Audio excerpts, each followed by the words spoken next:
I guess I'm not going to go over some of that. Open your Bibles to 1 Timothy chapter 4.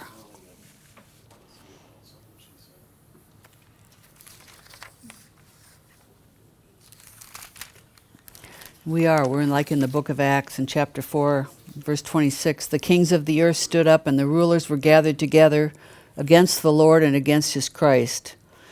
And they were trying to silence the disciples in verse 29. Lord, behold their threatenings. They're so threatened by us talking truth, telling the truth, preaching about the Lord. And grant unto thy servants that with all boldness they may speak thy word. And that's the same thing that we pray. Give us boldness and wisdom in this hour. Last week they didn't like my message too well. They kind of killed it dead in the water. If you have not had a chance, go listen to that one, because that's when they take them down or try to silence you, you're right on the target. I hate to say that, but we're living in a day of they want the truth silenced, and we're just going to keep on speaking what we're supposed to speak until we can't anymore, right? So here in 1 Timothy 4, it says, Now the Spirit speaketh expressly that in the latter times some shall depart from the faith, giving heed to seducing spirits and to doctrines of devils. So what are some of these seducing spirits and doctrines of devils? Let's read on. Speaking lies in hypocrisy, having their conscience seared with a hot iron. And what else are they going to do? Forbidding to marry and commanding to abstain from meats. We're going to hit that one today.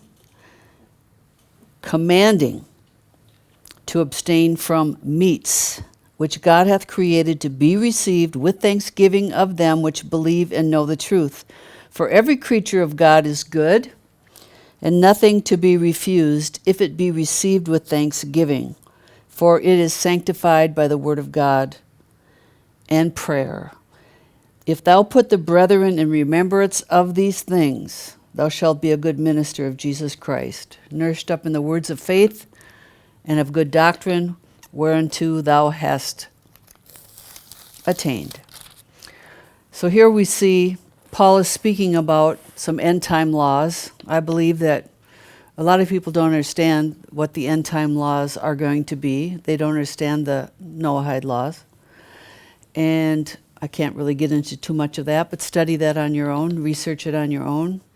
But he's speaking about the end-time laws that will say stop eating meats, or eventually there will be a ban on meats, or the meats will disappear, or there's going to be a heavily taxation on it. Now it's going to take some time because you can't just change things overnight, but we see this already happening in our world today.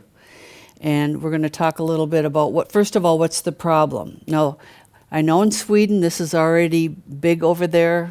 I have some friends over there, so a year ago they were telling me what was going on over there, and some people are going to love this. They're going to love the new meat, and some people are going to hate it. And I'm not telling you what to do, I'm just going to report on facts, okay? I just want you to know what they're saying the problem is and what the reaction is and what the solution is, okay? So the problem, they say that meat gives off greenhouse gas emissions. Too many cow fluffs. The solution, cultivating animal cells. Okay, this is how they do this. They cultivate animal cells in a lab to produce meat products rather than slaughtering animals. They say could be a way to reduce the environmental burden of agriculture. Meat grown from animal cells, known as lab-grown meat, promises to save the planet. Now, this is from an article. This was a report published in May of 2019. And it says, and this is a scientist holding his lab-grown burger. Back in 2013, the world watched as food critics tucked in the first ever lab-grown burger. The small pink patty, prized out of a petri dish and fried in front of the media, was proof it was possible to grow safe and edible meat without slaughtering a single animal. There was just one problem. The patty had taken 2 years and over $300,000 to produce. $300,000 to produce. But since then, the cost of producing this high-tech meat, has plummeted. In January 2016, I'm not going to name the companies, produced a cultured meatball for around $1,000. And today's startups and nonprofit organizations are working on lab-grown animal products including pork, chicken, turkey, fish, milk, egg whites, gelatin, and even leather. So this was an article that I found. I wish I had the date on it, but I do not have the date. But it says, this is from New York, and it was a CNN article. It said, soon Americans are going to be able to try chicken that comes directly from chicken cells rather than a chicken. And then it said that the USDA gave this meat, it's called upside down something or other. I won't finish. I'm having a hard time because if I quote truth, I get flagged for saying things that are truth. This is how difficult it's getting to share things right now. So this upside down, can't name it, meat company got the green light to start producing and selling their lab-grown or cultivated chicken products in the United States. And it says you should be able to get a taste of it at a restaurant. Well, let me tell you, I have had a taste of this at a restaurant. Yeah, I said, this is not chicken. I'd send it back, and they didn't deny it wasn't. So what is it? What is lab-grown meat, okay? And where does it come from? I think if you are going to eat it, whether you want it or don't, it's your choice, whether you like it or don't. Don't judge other people. This is an educational video. Lab-grown meat or cultivated cell-based meat is meat that's developed from animal cells and grown with the help of nutrients like amino acids in massive bioreactors. This happens in a production facility that looks a lot like a brewery.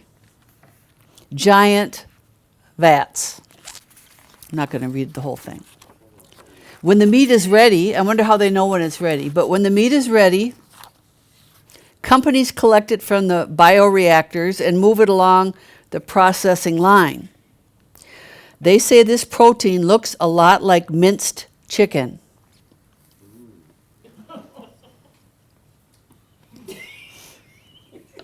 These cells are gathered from a fertilized chicken egg and are stored in cell banks and can be used for at least 10 years. So you still need the Fresh.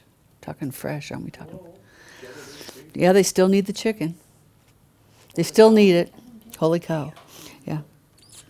Animal cells can come from animal biopsies or even from feathers, among other sources. Animal agriculture is responsible for a significant amount of greenhouse gas emissions, which, of course, contribute to climate change. Just reading what they're saying. Overhauling that system would ease the burden on the planet.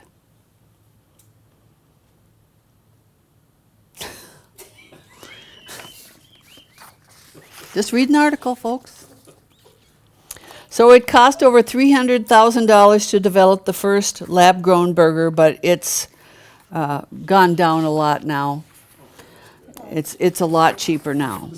Okay, so yay, rah, rah. And I found another article I'm going to share here.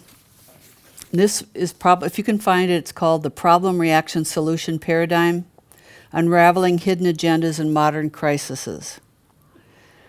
It's decoding the Hegelian dialectic in contemporary contexts. Now, I've taught on this before, but as an article, I think this is probably the best simplified way I can share with you what really goes on in our world. The problem-reaction-solution theory, often intertwined with the Hegelian dialectic, is a framework frequently used to scrutinize major global events and policies. This analytical lens suggests that powerful groups or entities engineer a problem, anticipating a public reaction that allows them to offer a pre-planned solution. These solutions often serve hidden interests, whether they be financial gains, increased power, or expanded control. Follow the money. Control and power. I added that. It's not in the article.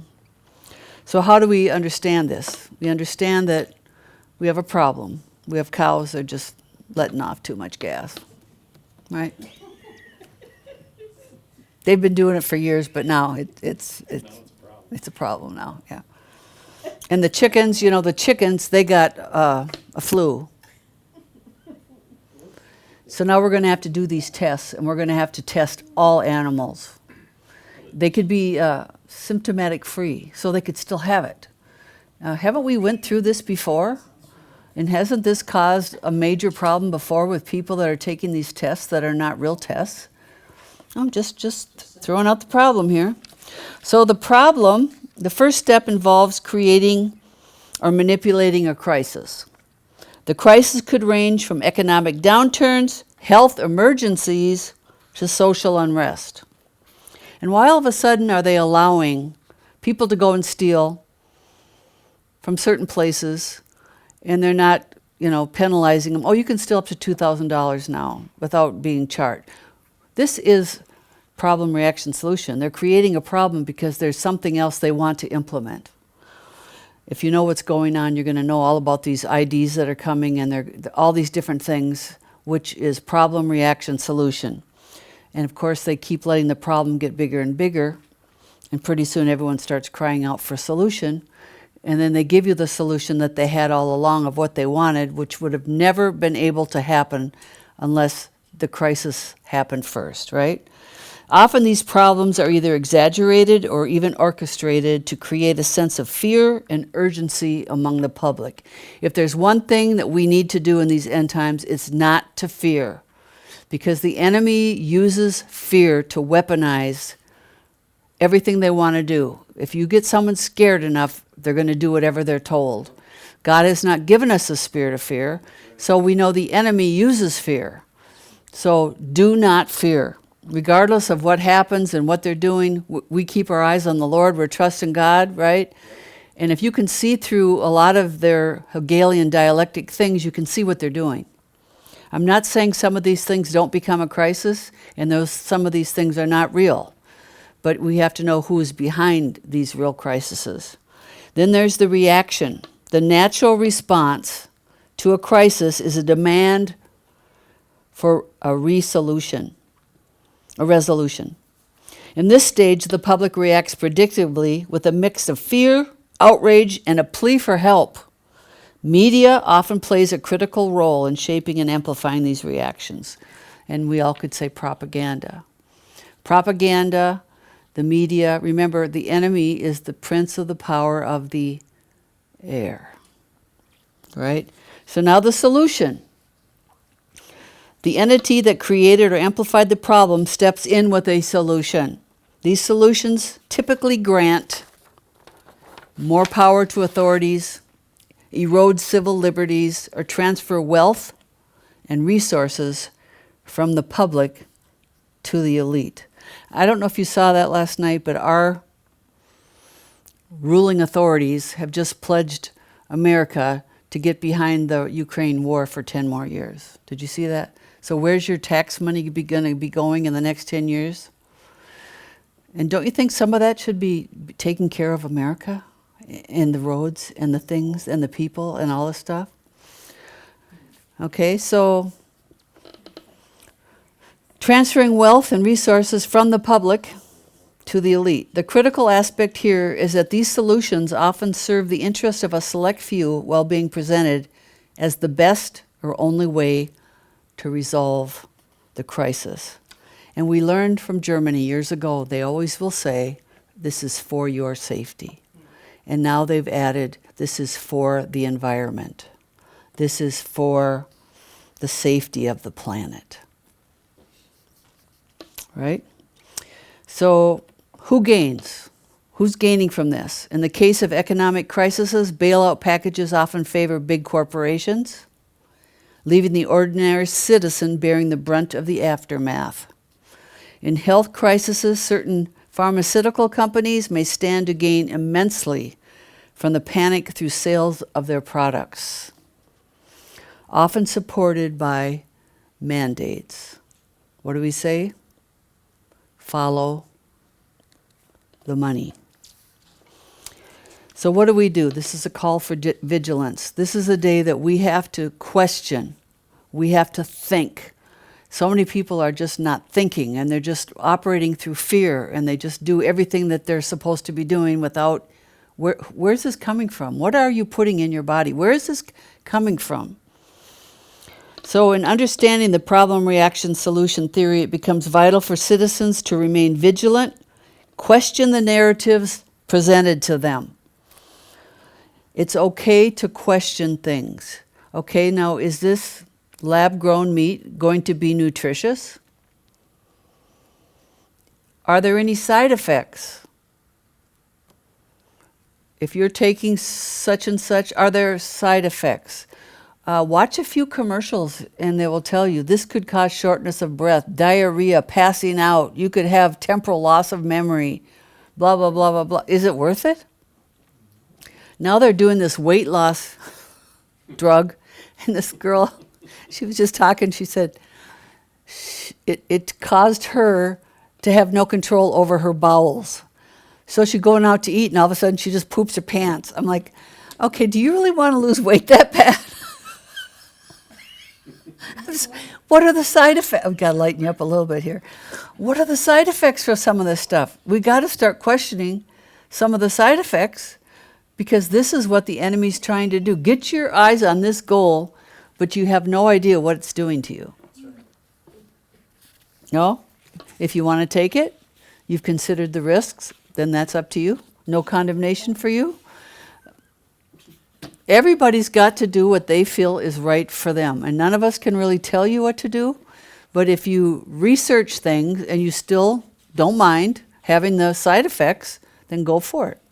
Some people say, well, my health is in danger and I have to take that. Well, that's not for us to tell you what to do. But I'm just saying, you got to check the side effects, because this girl was not real happy with the side effects.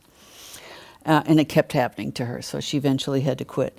So it becomes vital for citizens to remain vigilant and question the narratives presented to them. Question, what could happen to me if I take this? What are the side effects of this so-called it's for my safety? It's good for the environment. How nutritious is it? I mean, there's battles on both sides about killing beef and giving them antibiotics, and our whole food system right now, I would have to agree with you, is messed up. But what do? There's a lot of things we cannot do. We can't do anything about it. But some of these things, we just don't have to touch it, right? Like the processed foods, a lot of these snacks, the Agent Orange, and all these different things that are in our snacks we're given to our kids. Check for the side effects and check for the ingredients, which most of you, I'm sure, do. Scrutinizing who benefits from these solutions, both financially and in terms of power dynamics, is crucial. The theory prompts us to look beyond the surface. In other words, the cover story. Remember Dr. Richard Day? I've talked about him for years now. He talked about there's always two sides. One, they want to tell you what the public will receive, and the real reason for implementing their plan is for what their real agenda is. Because it can't just come out with the agenda. They have to put a cover story on top of it. So consider the possibility of orchestrated events designed to manipulate public perception and action. While not every crisis is a product of this dialect, the theory serves as a reminder of the potential for manipulation in the quest for power and control.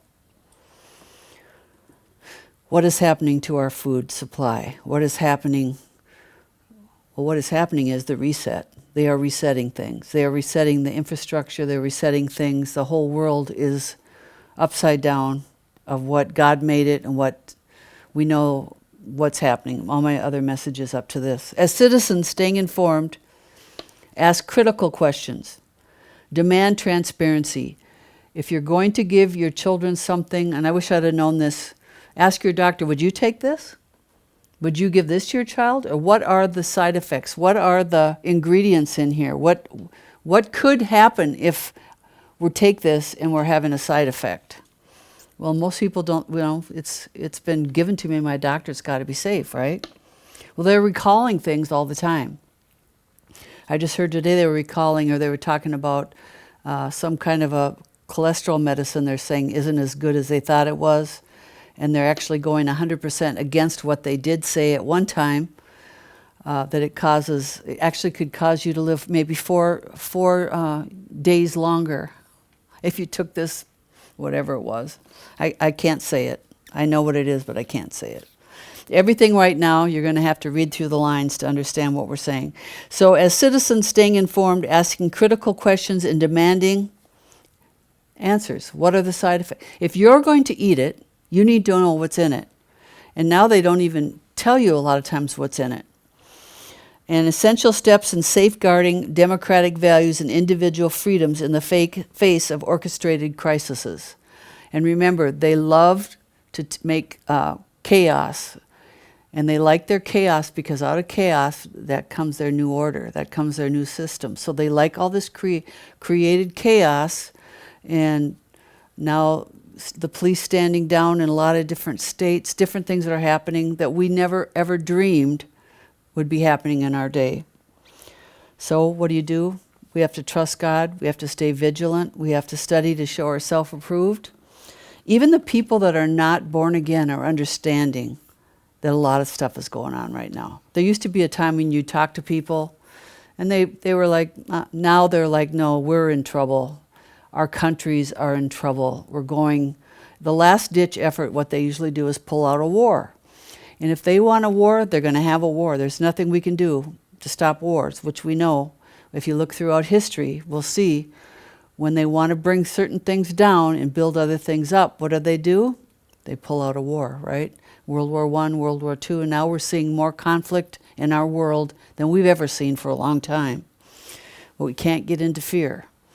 We have to keep our minds stayed on Jesus because that's what gives us peace, that he will lead us, he'll guide us, and he'll protect us. And he shows us these things. So he shows us what to consent to and what to decline. And this is something you're going to have to make up your own mind, and there's some things you can't even make your kids decide. They're old enough now, after 13, 14, 15, they make up their own minds, right? So as much as you know and you want them to understand, sometimes if they aren't studying, if they're too busy working, they're not going to get a lot of the things you're getting because you're studying. And they're just trying to survive and make it with all the bills and all the insurances that are going up and all the things that are happening. But remember, the enemy always uses fear, and we have to try to stay out of fear. He's given us promises 365 times, fear not, that we are not to fear. The only thing we are to fear is to fear the Lord, and that's a healthy reverence, fear the Lord.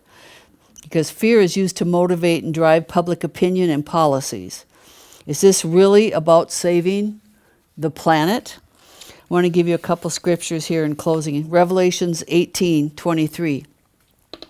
For thy merchants were the great men of the earth, and by their sorceries were all nations deceived. All nations deceived. That word sorcery there means pharmakia. For by their pharmakia were all nations deceived. They're ramping up another one of these things. Is it going to happen this year or next year? I don't know, but they are ramping it up. We know we're seeing this, and all of a sudden. And do you question it? Yeah, I question it. I question everything now. I used to trust everything and everyone. Now I don't.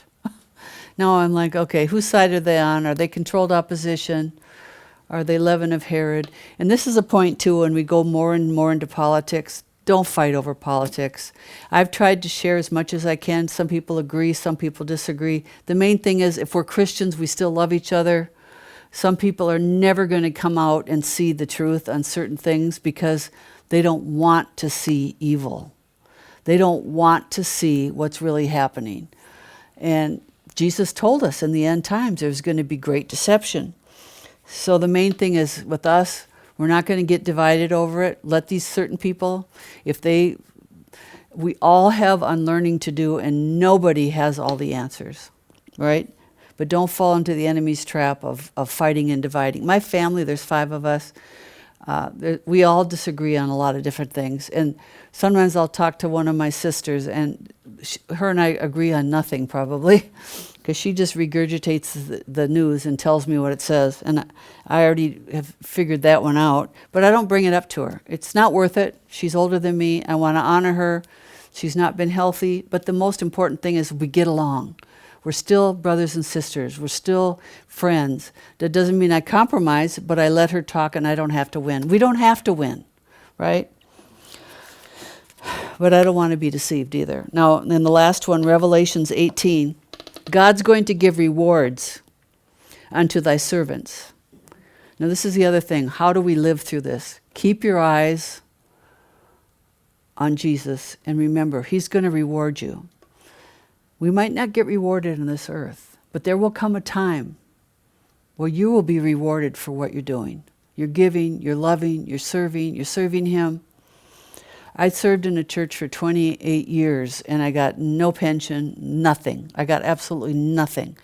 And I look back and I was like, wow. But you know what? My reward is from the Lord. My trust is in the Lord.